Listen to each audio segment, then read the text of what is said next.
Hello and back to my channel, you beautiful people of YouTube. So today, I hope you guys can hear me now.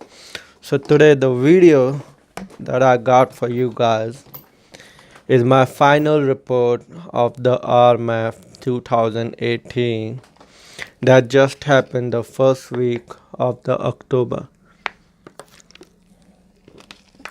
Now I apologize for two things.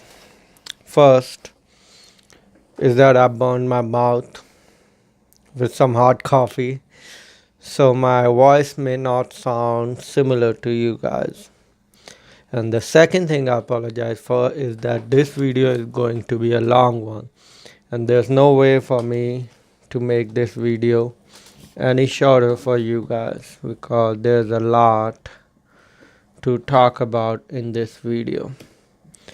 Now, without wasting any further time, let's just get into it. Now, I have talked about RMAF before when I was actually attending the event, and this video is kind of like a complete guide and my final report of the RMAF. And in this video I'll talk about a bunch of things. I got maybe like 10 pages here that I just wrote this morning. So a bunch of things: how was the Rocky Mountain Audio Festival, a mini travel guide, a show guide, how to network as a reviewer, what kind of setup to bring to test gear, and finally the last part is what most people would be interested in, I think, is what I would have bought with my own money if I was buying things at RMAF. And without wasting any more time, let's get into it. How was it? Now, would you ask an alcoholic how was the bar, or a religious fanatic how was the temple? No, because you would not, you know already that those people like the things. So audio is my thing at the moment, and there's a couple other things I'm really into it, but for the most part what I'm really into right now is audio. And of course I was gonna enjoy this event no matter what, even if the people were horrible or whatever happened. As long as those things were there, I would have enjoyed this event. So I really enjoyed it. Now, how much you would enjoy depends on how much are you into audio. Now, if you are really into, if you are someone who really cares about audio, I think you need to go to this event. If you are in if you are in the Americas, South America, North America, whatever, in the American continent, this is the biggest event audio related that is being held. Now it is held in Colorado annually, and I believe they are changing the venue next month, but I will talk about it as if the venue is still the same, because most likely it will be the same. It's just a different place, I believe.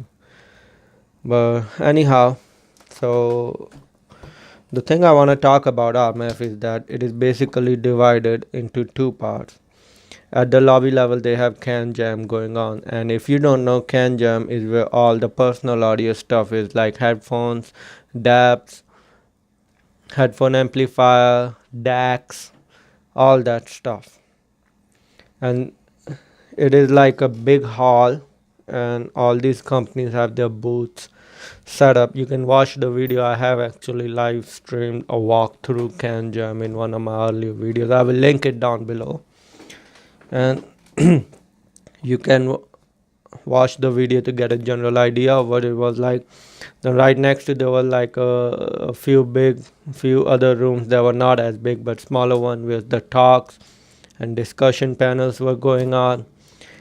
And that, let's say, that is one part of the RMAF. Now the other part, really what is the magic of RMAF is Rocky Mountain Audio Festival, is that they had rented almost the entire hotel, which was about 10 or 11 floors, and all the rooms they gave to these companies speakers companies and other things too that are related to speakers, but mostly these were listening rooms that each of these manufacturers had so that they can show off their product. And you would go through these rooms and you would hear, and it is just a magical experience because in one day you grab the experience of a lifetime.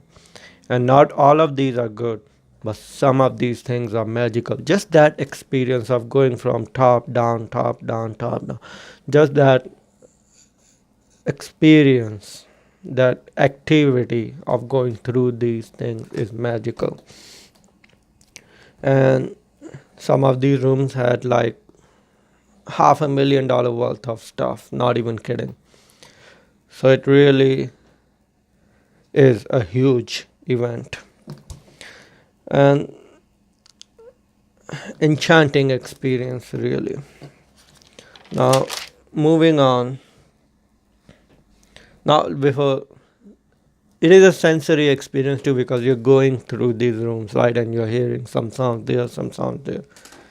Imagine getting high in Colorado, which is one of the best states to get high in because it is legal. I don't get high. I'm just letting you guys know. Imagine getting high in Colorado and walking through these rooms.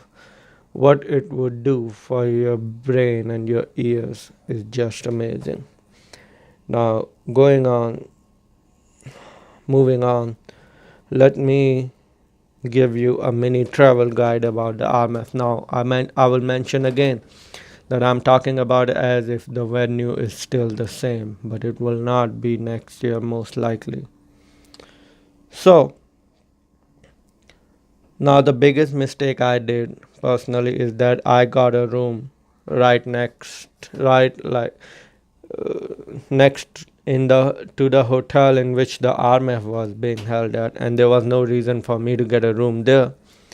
But I think that for some reason I was gonna take these big hour and a half breaks, go chill out in my room and come back.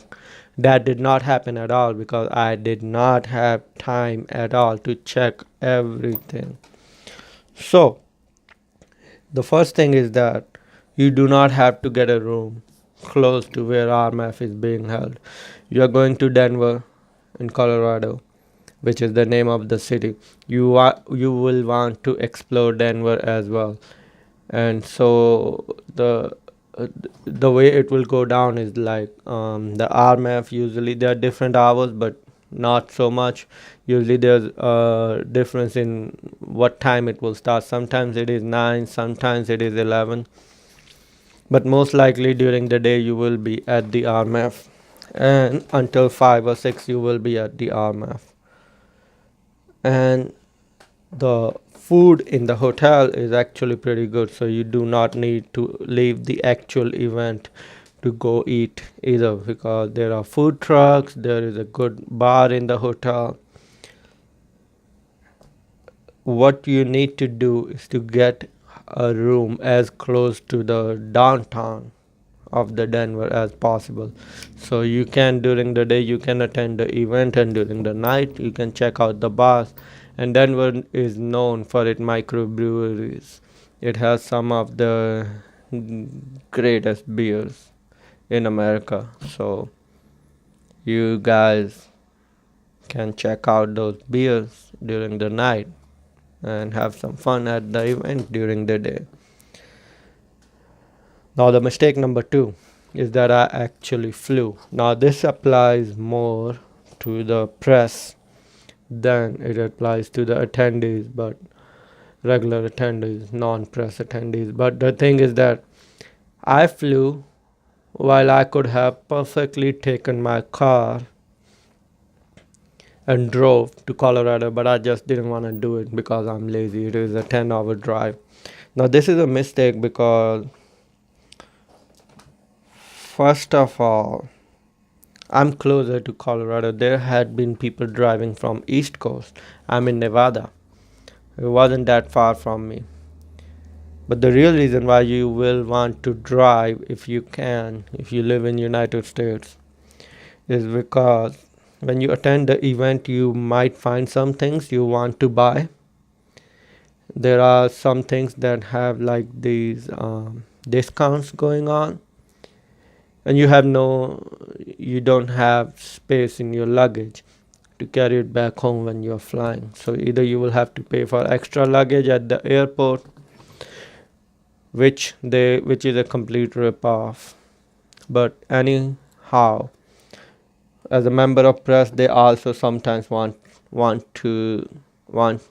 you to carry products back home, and there are deals on products. I wanted to actually buy the Aeon Flow clothes, which was going for around $600, which is a $200 discount, but I couldn't because I could not carry it with the box back home.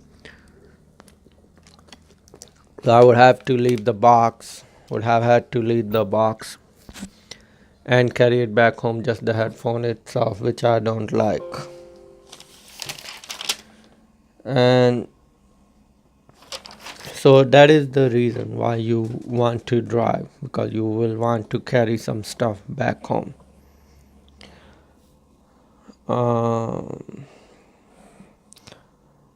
Another thing that I did wrong is that I actually got a suite, a real suite. Airbnb will work just as fine because you are not going to spend a lot of time in the hotel. All you're doing in the hotel is you are going there at night to sleep. That is all. So because some of my other trips I thought I would need a hotel room.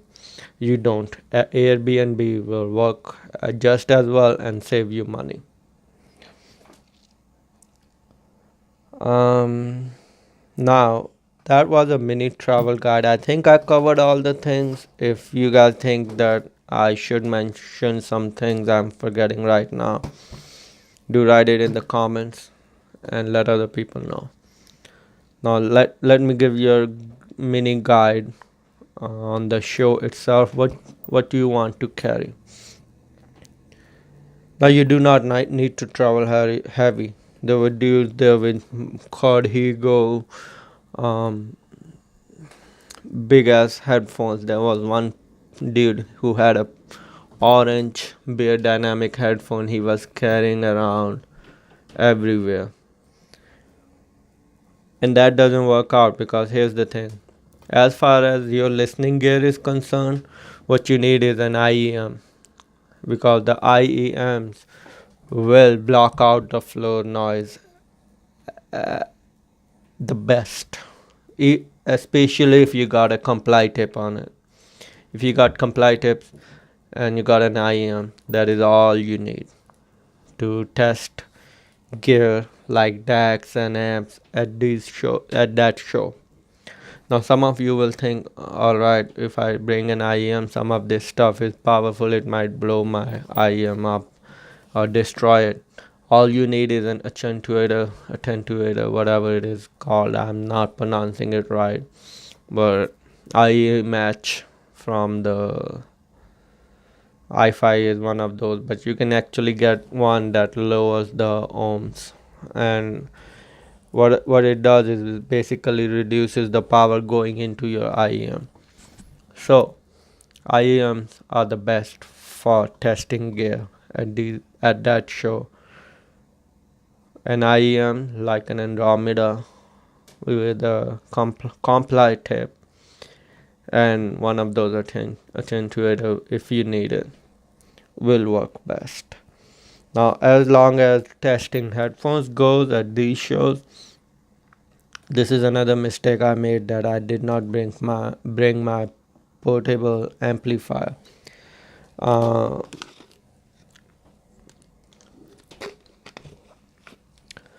You need that because some of these headphones are really high impedance and your phone cannot run them, cannot drive them. So what you will want to do is get a cheap portable amp if you want, or a high-end one, does not matter. Something like the Creative D3 will work, or something like the Hugo, Moho, IDSD Micro Black Label. All these things, just pick your budget, buy that portable amp and spend some time listening to it. Make sure that when you're buying, just do your research that it is neutral and natural sounding. It doesn't exaggerate anything. And that is all you need. Just spend some time listening to that so you're familiar with it. Bring that portable amp to these shows and test the headphones over there. My choice would be IDSD Micro Black Label or the Code Moho. One of those two. Moving on.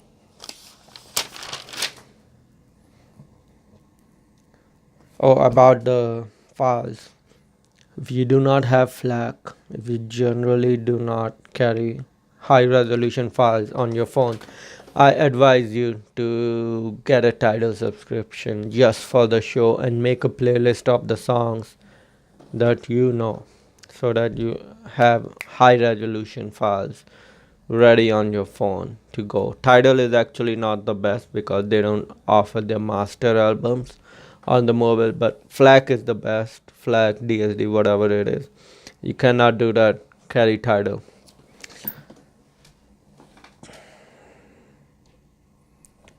The most important thing right now is that you guys need a backpack. If you buy something, how are you gonna carry it? Are you gonna carry it in your hands for the rest of the show? That's gonna be a little uncomfortable, isn't it?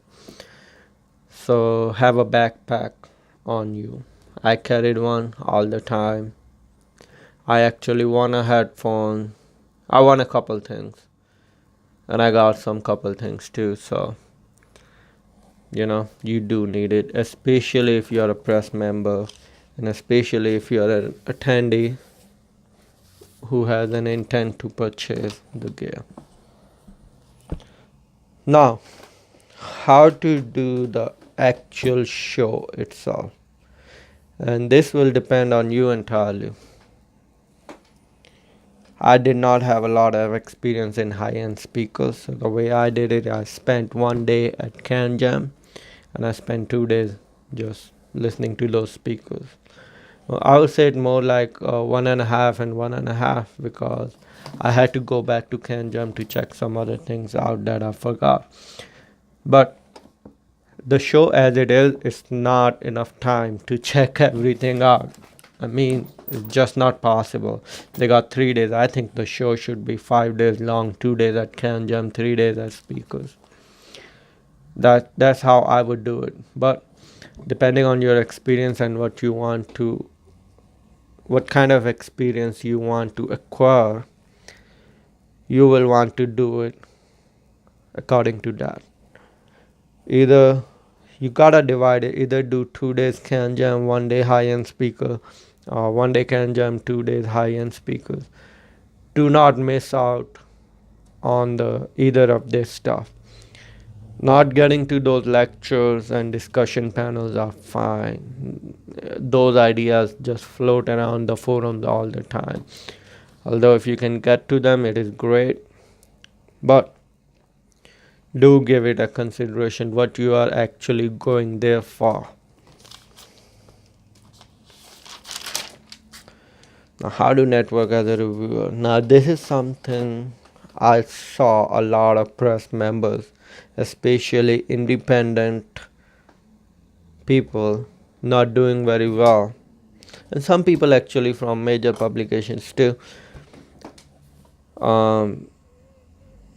Now, here's the thing, the whole community is small and it is comprised mostly of nerdy people. And nerdy people are good at other stuff, but one of the things they generally lack is good communication skills. So, you do not need any special skill as long as interpersonal communication is needed. to be doing networking successfully at this event. You just need good common sense, decency, and good generally just general interpersonal skills. But I still saw some people not doing it very well. So there are a couple things I want to talk about. If you're a member of press, you want to network, or if you're a attendee even that wants to network at that event particularly. Now, first of all, audio files that whole community.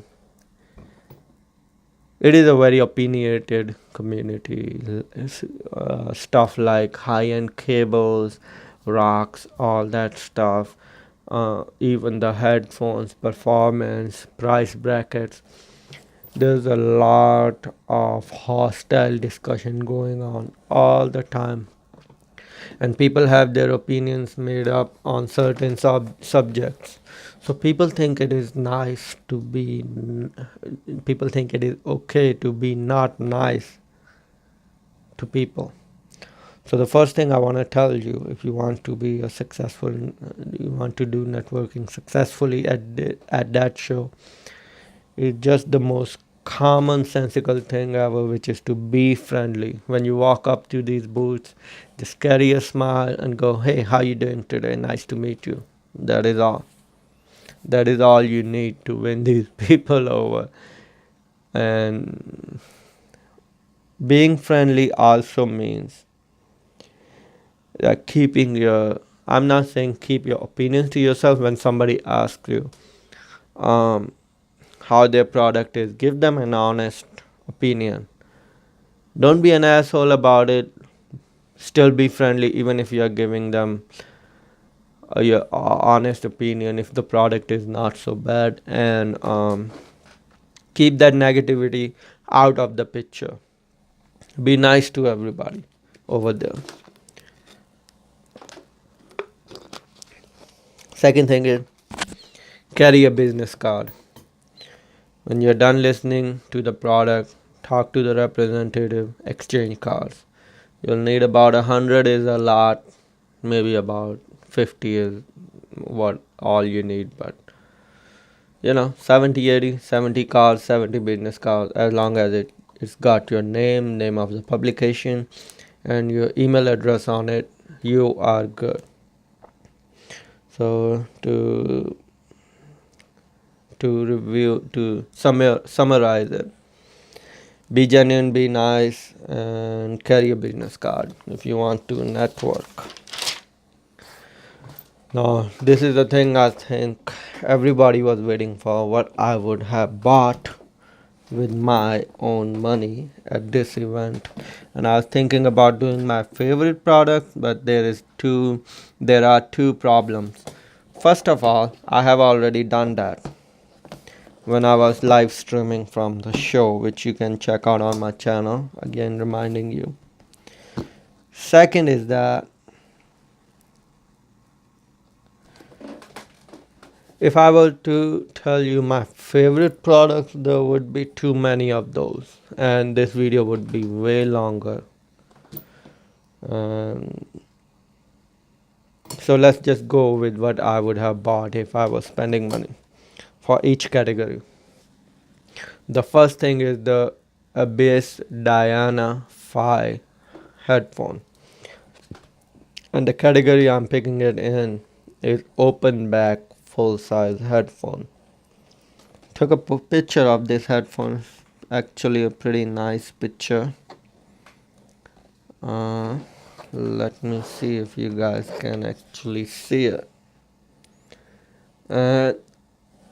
This is the headphone, and the reason why I picked this headphone is, first of all, the raw tweeter headphones, I would have picked those, but they weren't in the final stage yet, so they still had some things to figure out about it.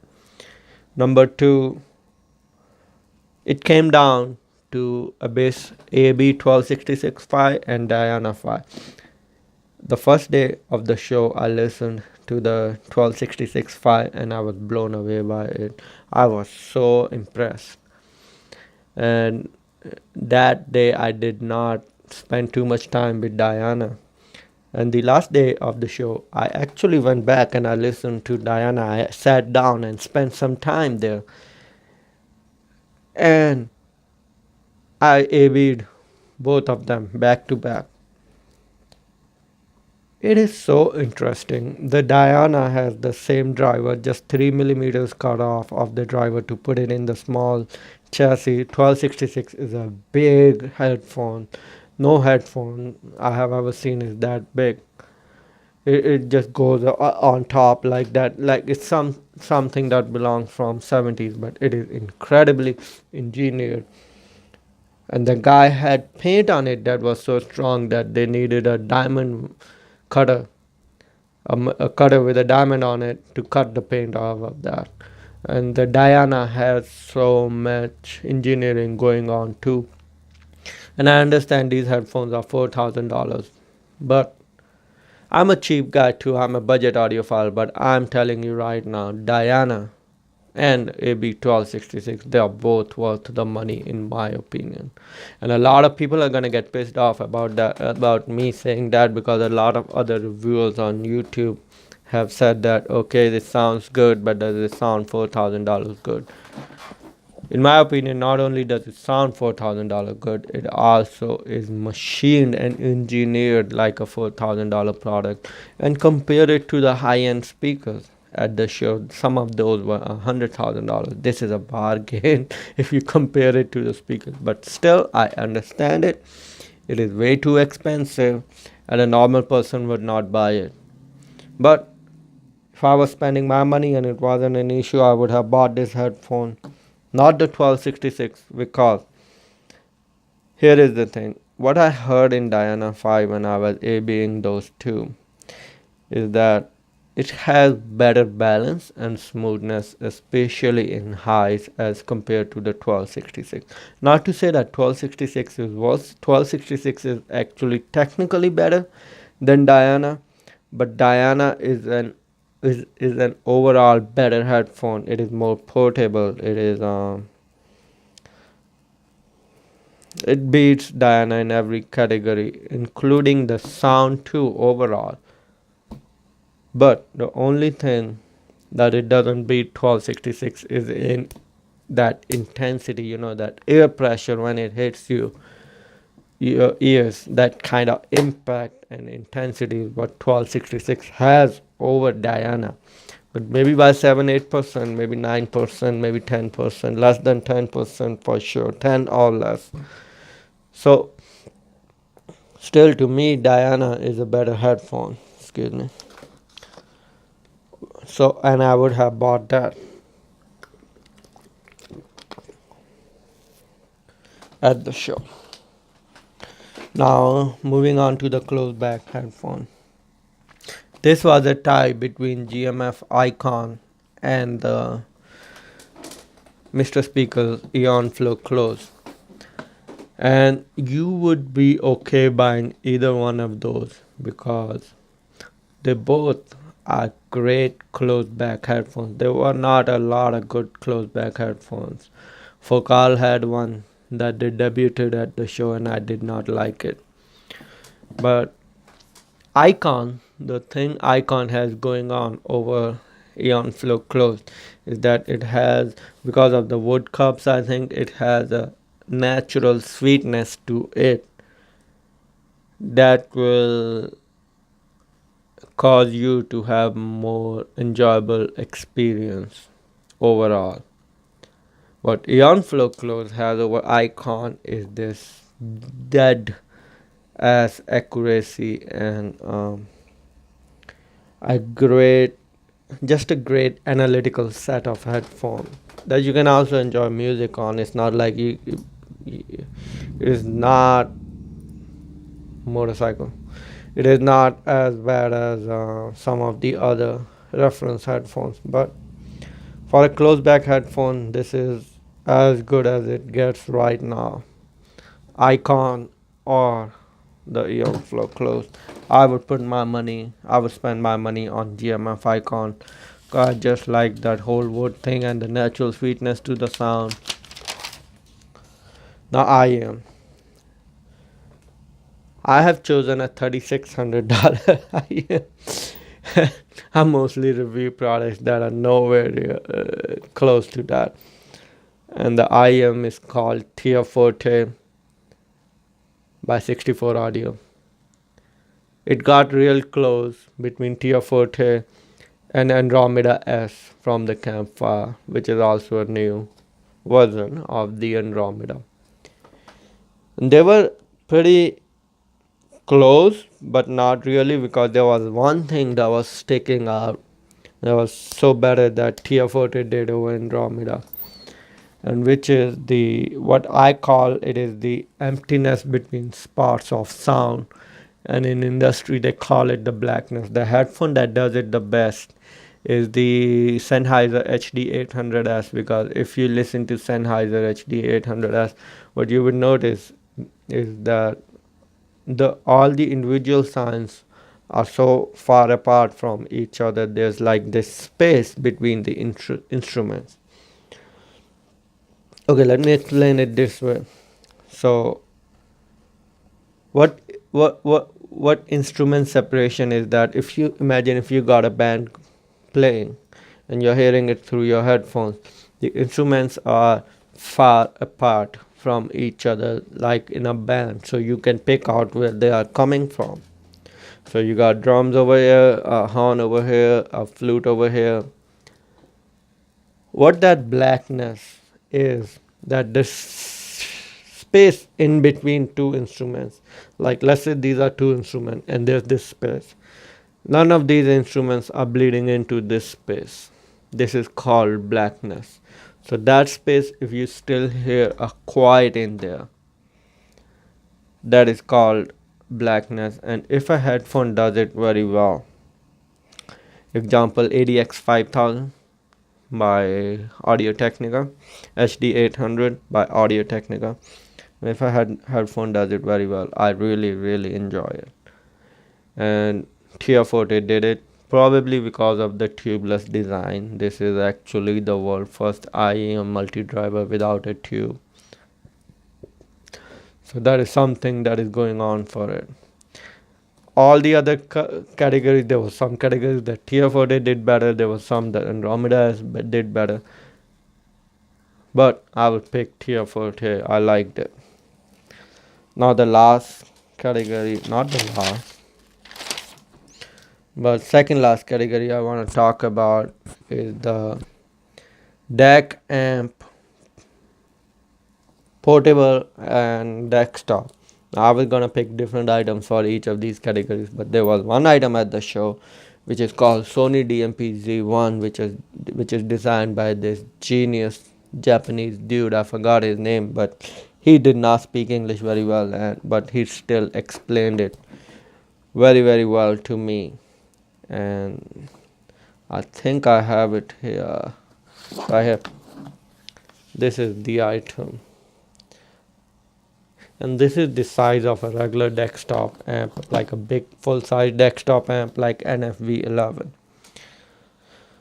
And this thing is portable. It runs off of battery power. It is in their Walkman series lineup. So they took some inspiration from the old Walkman cassette players, which I love. And they got a DAP built into it. It also can act as a USB DAC amp, taking input from your computer. It has 2 micro SD slots, a balance and a single-ended output, Bluetooth, and a price tag of $8,500. Okay, I think I lost half of my audience there, but it did sound phenomenal. You could get that level of performance in something way less, like even $1,000 or $2,000, you could get something that sounds that good. But the reason I like it really is how unique it is. You have to be a crazy audiophile to actually carry this thing around. And that is what I like about it, honest to God truth. I'm not saying that this thing warrants the price tag, but it is so unique and it is so well made and it is so well engineered and it sounds phenomenal.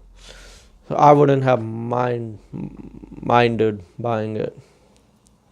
if I had enough money. If I only had $8,500 in my bank account, no. If I had about 800,000, not a problem. I would have bought it right away. It sounded phenomenal. Now speakers, there's only one I like, which I like more. I like Liberation. I like the Spendo, whatever it is.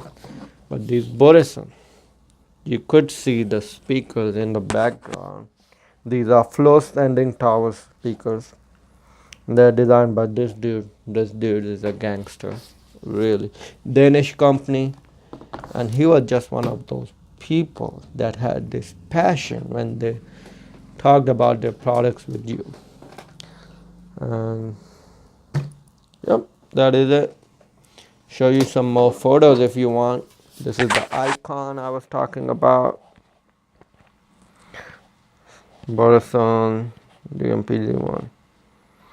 And I think Aeon flow is over there somewhere here. I don't know. But this is the watch Ether C, Ether 2, I think.